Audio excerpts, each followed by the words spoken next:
नमस्कार, स्वागत है आपका। आप देखना शुरू कर चुके हैं प्राइम एट 4 और मैं हूं आपके साथ अनंत त्यागी। प्राइम एट 4 में दिखाएंगे आज आपको पीएम मोदी के स्वागत के लिए कैसे तैयार है काशी। थोड़ी देर में होने वाला है मोदी का भव्य रोड शो।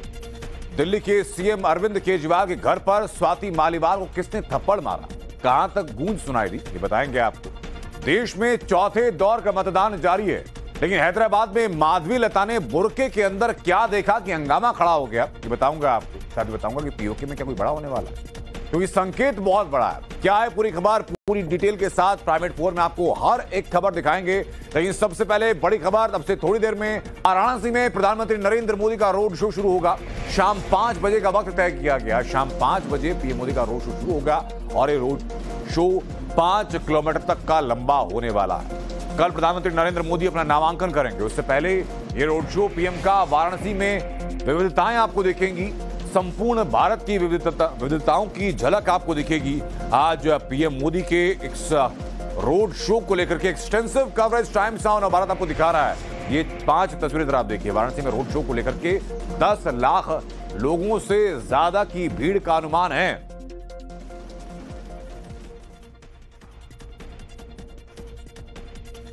तो काशी आज मोदी मोदी के नारों से गूंज रही है। हर कोई पीएम मोदी की झलक पाना चाहता है। सुरक्षा की चाक चौबंद व्यवस्थाएं हैं। 4 लेयर की सिक्योरिटी की व्यवस्था की गई है। आंतरिक घेरे में स्नाइपर तैनात किए गए, एसपीजी की तैनाती की गई, आरएएफ, सीआईएसएफ, एनएसजी के कमांडो तैनात किए गए। पुलिस, पीएसी के करीब 3000 जवान चप्पे चप्पे पर नजर रखे हुए। रूफटॉप पर स्नाइपर सिक्योरिटी है। एसटीएफ, एटीएस और बॉम्ब स्क्वाड ने मोर्चा संभाल लिया। जहां जहां से पीएम मोदी का काफिला गुजरेगा वहां वहां नो फ्लाइंग जोन बनाया गया। ड्रोन अभी भी पूरे इलाके में निगरानी कर रहा है और मॉनिटर किया जा रहा है उसको सेंट्रल कंट्रोल रूम में। लेकिन जिस रूट से पीएम मोदी का रोड शो गुजरेगा उस रूट पर मुस्लिम क्षेत्र भी है, जहां मुस्लिम लोगों ने भी पीएम के स्वागत की भव्य तैयारी की। मुस्लिम समाज पीएम मोदी का भव्य स्वागत अपने अंदाज में करने वाला है। ढोल होगा, नगाड़े होंगे, उसके साथ मुस्लिम समाज तैयार है। सुबह से पीएम मोदी का इंतजार है। विकास के मुद्दे पर पीएम मोदी के साथ ये समाज खड़ा है। धन्यवाद मोदी जी के पोस्टर लेकर के खड़े हुए हैं लोग यहां पीएम मोदी के दीदार के लिए, उनके स्वागत के लिए। मोदी जी का बहुत बहुत बनारस की जनता, काशी के सभी मुस्लिम जो है उनका स्वागत कर रहे हैं और हम मुसलमानों का पूरा साथ है मोदी जी का। अब की बार हम लोग की यही है कि मोदी जी की 400 पार। और मोदी जी ने दिखाया सबका साथ सबका विकास। आज की देखिए नफरत की राजनीति कम हो रही है। बनारस में मोदी जी तो कहीं से भी चुनाव लड़ सकते थे, मगर मोदी जी ने बनारस को चुना, इसलिए उनको बनारस वालों से बहुत प्यार है। जो हमारे यहाँ मुस्लिम महिलाओं में 3 तलाक का मुद्दा था, मोदी जी को आने से, उनके सरकार बनने से हमारा ये 3 तलाक का मुद्दा खत्म हो गया। तो हम, हमारी माएँ बहनें सब उनके बहुत बहुत धन्यवाद करते हैं। अब की बार 400 पार फिर हम भी करेंगे। देश में चौथे दौर का मतदान चल रहा है, लेकिन नजरें सबकी हैदराबाद सीट पर, क्योंकि यहां मुकाबला असदुद्दीन ओवैसी बना माधवी लता का। लेकिन पोलिंग बूथ से तस्वीरें सामने, जिसके बाद हंगामा मच गया।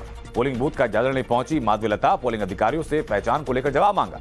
पोलिंग अधिकारियों से पूछा कि क्यों नहीं पहचान की जा रही, कि वोट करने कौन आ रहा है। हालांकि बुरके में महिलाओं की खुद पहचान करती हुई माधवी लता दिखाई पड़ी।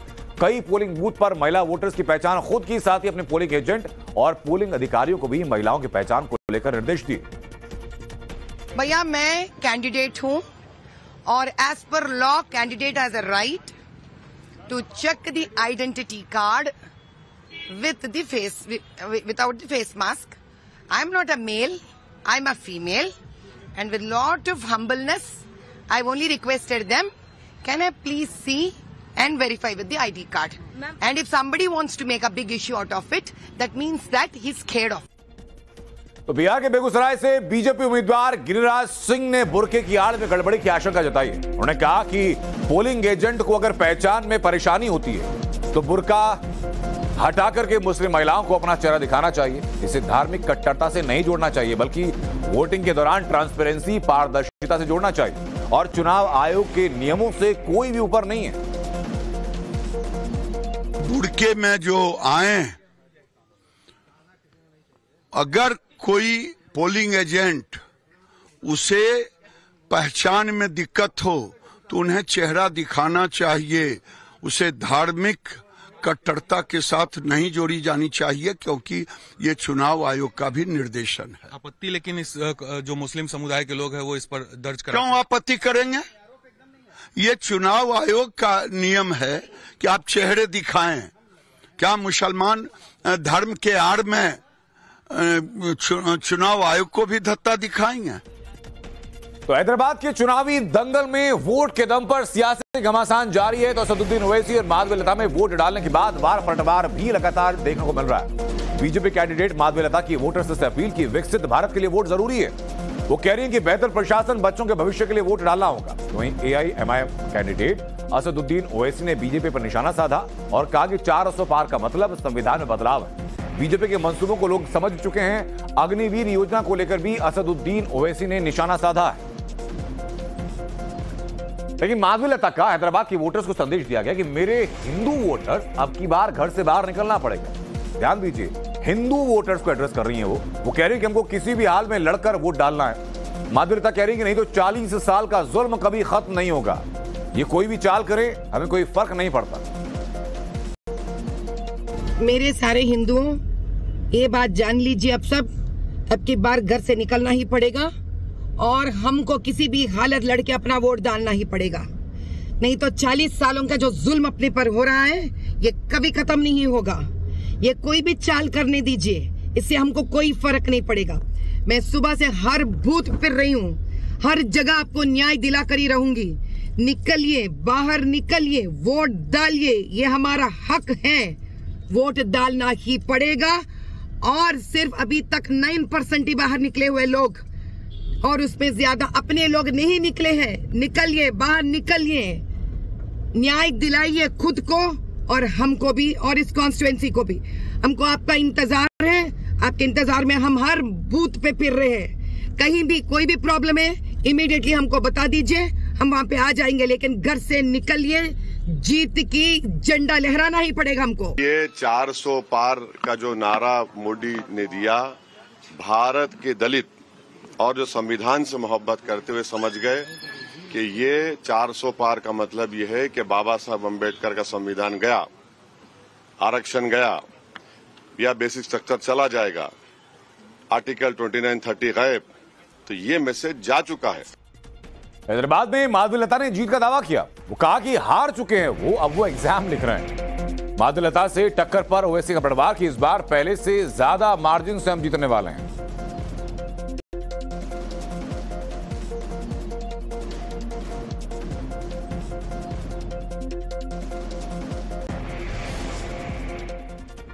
हैदराबाद AIMIM का गढ़ माना जाता है। 1984 से ओवैसी परिवार का कब्जा है यहां पर। असदुद्दीन ओवैसी के पिता, उनके पिता सुल्तान सलाउद्दीन पहली बार इस सीट से साल 1984 में लोकसभा का चुनाव जीतते हैं। सुल्तान सलाउद्दीन 20 साल तक इस सीट से सांसद रहे। इसके बाद सीट का नेतृत्व असदुद्दीन ओवैसी उनके बेटे कर रहे हैं, जिन्हें माधवीलता इस लोकसभा चुनाव में सीधी टक्कर दे रही हैं। और माधवीलता के आक्रामक अंदाज पेशानी पर बल डाल रहा है। आगे बढ़ेंगे, बताएंगे आपको। बाराबंकी से योगी आदित्यनाथ का बीजेपी पर हमला। लेकिन पहले देखिए, राहुल जब रायबरेली पहुंचे तो क्या बोले। आज रायबरेली की यात्रा से पहले राहुल गांधी ने अपनी दादी की शहादत स्थली इंदिरा गांधी स्मारक पर पहुंचकर उन्हें नमन किया, जिसके बाद राहुल गांधी ने ट्वीट कर लिखा कि उनकी उंगली थाम कर ही जिंदगी के पहले कदम लिए थे और आज हर कदम पर उनका जीवन और उनके आदर्श मार्गदर्शक बनकर मेरे साथ हैं। बिहार के मुंगेर में इलेक्शन के दौरान बवाल हो गया। यहां सुरक्षा कर्मियों पर लोगों ने पथराव कर दिया। पथराव में एक पुलिसकर्मी घायल हुआ है। आपको बता दें कि एक बूथ के अधिकारी के दूसरे पोलिंग सेंटर पर ड्यूटी लग गई। इससे पर्ची बांटने वाले काम पर सीधा असर पड़ा। ऐसे में पोलिंग सेंटर से 400 मीटर दूर लोगों को पर्ची बांटी जाने लगी। इससे वहां मौजूद लोग गुस्सा गए। दिल्ली के सीएम अरविंद केजरीवाल को सुप्रीम कोर्ट से बड़ी राहत मिली है। सुप्रीम कोर्ट ने केजरीवाल को पद से हटाने वाली याचिका को खारिज कर दिया। याचिका में कहा गया है कि केजरीवाल के हिरासत में रहने की वजह से वो मुख्यमंत्री पद के संवैधानिक दायित्व को निभाने में सक्षम नहीं है, इसलिए उन्हें इस पद पर नहीं रहना चाहिए। पश्चिम बंगाल के दुर्गापुर में टीएमसी उम्मीदवार कीर्ति आजाद चुनाव के दिन क्रिकेट खेलते हुए दिखाई दिए। कीर्ति आजाद को क्रिकेट खेलते हुए देखने के लिए आसपास लोगों की भीड़ लग गई। तभी आसपास मौजूद लोगों ने अपने कैमरे में ये तस्वीर कैद कर ली। इस दौरान उन्होंने कहा कि दीदी ने जो काम किया है उसके बाद वो अपनी जीत के लिए पूरी तरह से आश्वस्त हैं। महाराष्ट्र के संभाजी नगर में 83 साल के बुजुर्ग अपना मताधिकार का इस्तेमाल करने के लिए पहुंचे। बड़ी बात यह है कि बुजुर्ग वोटिंग शुरू होने से 1 घंटे पहले ही पोलिंग बूथ पर पहुंच गए और अपने वोट का इस्तेमाल किया। इस दौरान बुजुर्ग का कहना था कि उन्हें अपनी जिम्मेदारी का एहसास है, इसलिए वो वोट करने के लिए सबसे पहले पहुंचे हैं। तो बड़ी खबर बाराबंकी से सीएम योगी आदित्यनाथ का कांग्रेस पर हमला सामने आया। कहा कि कांग्रेस अधिकारों पर सेंध लगाने का काम करती है। कह रहे कांग्रेस ने 2004 से 2014 के बीच के 10 सालों में अधिकारों में सेंध लगाई। बाराबंकी में थे सीएम योगी और वहां से कांग्रेस पर निशाना साधा। कांग्रेस अनुसूचित जाति, जनजाति और पिछड़ी जाति के अधिकारों पर सेंध लगाने का काम कर रही है। कांग्रेस का मैनिफेस्टो उठा करके देखिए। कांग्रेस का मैनिफेस्टो कहता है, और जब ये सत्ता में थे तब भी इन्होंने जो कारनामे किए थे 2004 से 2014 के बीच। तो वहीं आम आदमी पार्टी के अंदर छिड़ी महाभारत अब बाहर आ चुकी है।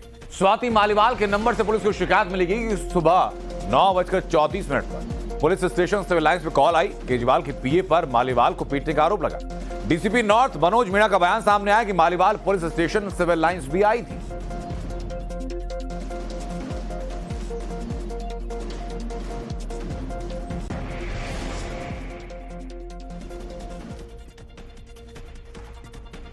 तो जैसे वैभव कुमार का नाम सामने आया, स्वाति मालीवाल का नाम साथ में जुड़ता है, तो बीजेपी ने अरविंद केजरीवाल के खिलाफ मोर्चा खोल दिया। स्वाति मालीवाल के साथ हुई हिंसा और प्रताड़ना बहुत गंभीर अपराध है, ये बीजेपी कह रही है।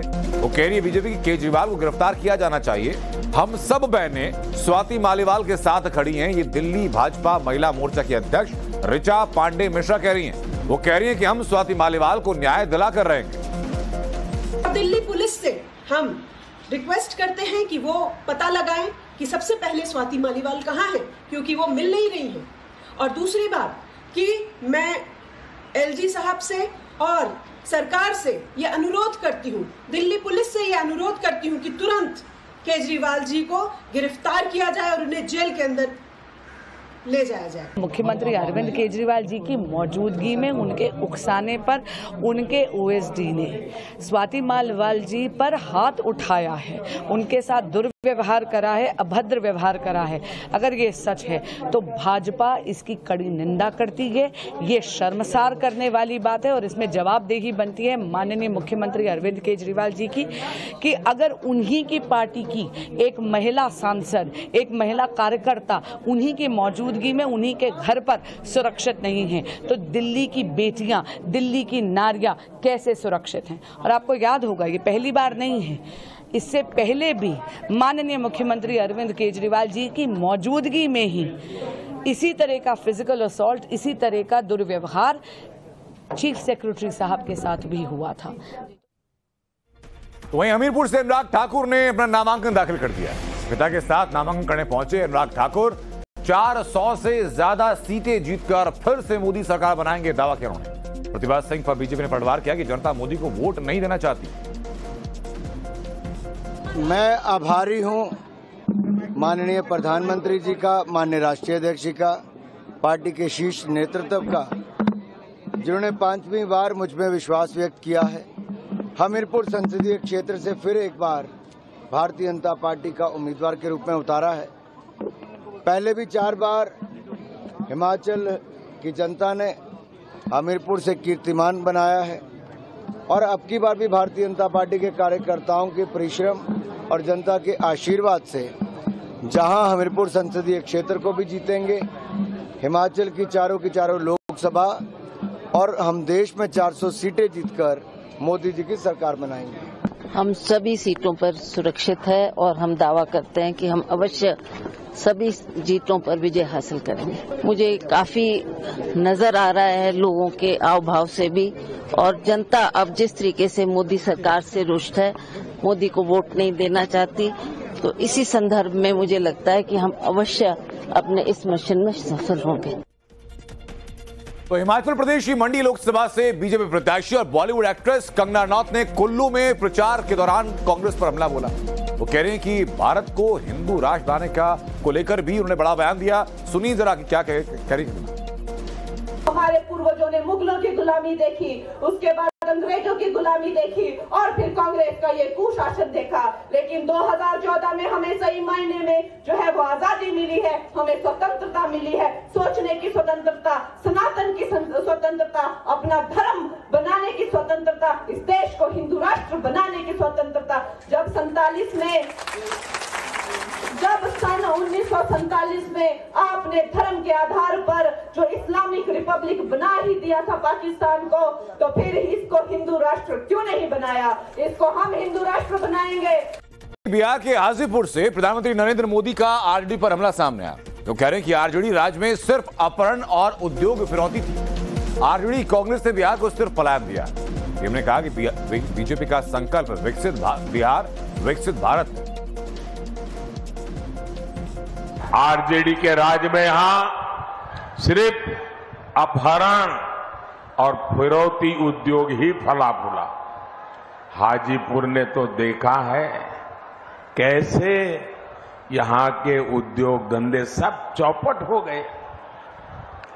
आरजेडी कांग्रेस ने बिहार को सिर्फ पलायन दिया, बिहार को सिर्फ तबाही दी। साथियों, मोदी विकसित बिहार विकसित भारत के संकल्प को लेकर निकला है।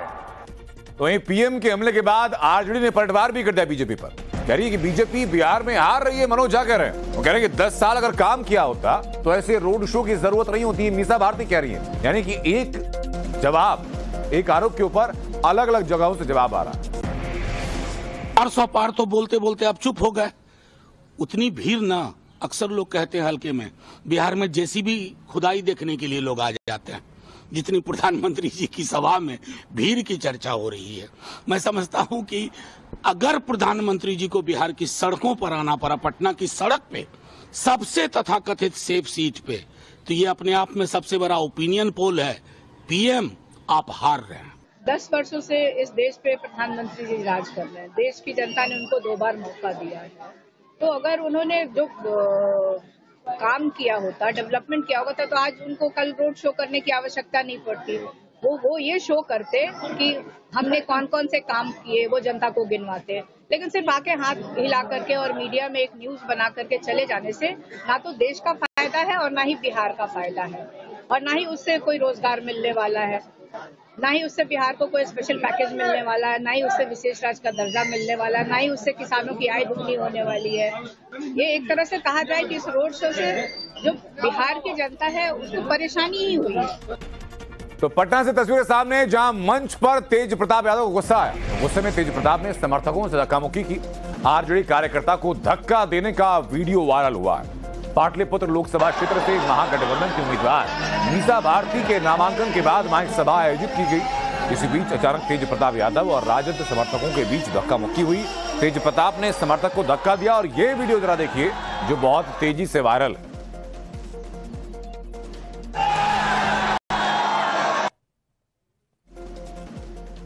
तो वहीं यूपी के पूर्व सीएम और सपा अध्यक्ष अखिलेश यादव ने बीजेपी पर हमला बोला। वो कह रहे हैं कि वो बेरोजगारी महंगाई पर काबू पाने में विफल रहे। पेपर लीक मामले में पीएम सीएम सभी चुप हैं। सर, जब आप नामांकन करने आए थे उस दिन आपने बोला था कि पहली बॉल पे पहला छक्का मारेंगे। लगभग 4 बज चुके हैं, क्या माहौल है कन्नौज का? देखिए, कन्नौज और चौथे चरण का वोट और देश का माहौल बीजेपी को हटाना चाहता है। उनकी हर बात झूठी निकली, उनका हर वादा झूठा निकला। न महंगाई कम हुई, न बेरोजगारी कम हुई, और इतने दिन का चुनाव हो गया है। देश के प्रधानमंत्री, देश के मुख्यमंत्री और भारतीय जनता पार्टी का जितना नेतृत्व है वो पेपर लीक के वाले में चुप है।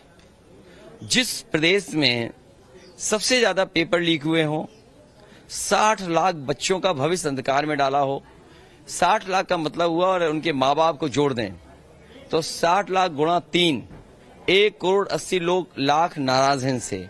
और अगर 1 करोड़ 80 लाख लोग नाराज हैं, उनका भाग दे दोगे 80 लोकसभाओं का, तो हर लोकसभा में 2,25,000 वोट कम हुआ है।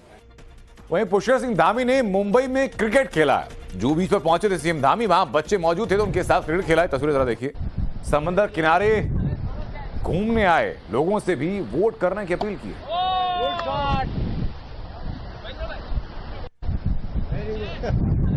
उत्तराखंड के सीएम पुष्कर सिंह धामी कई दफा हरफन मौला अंदाज में देखे गए।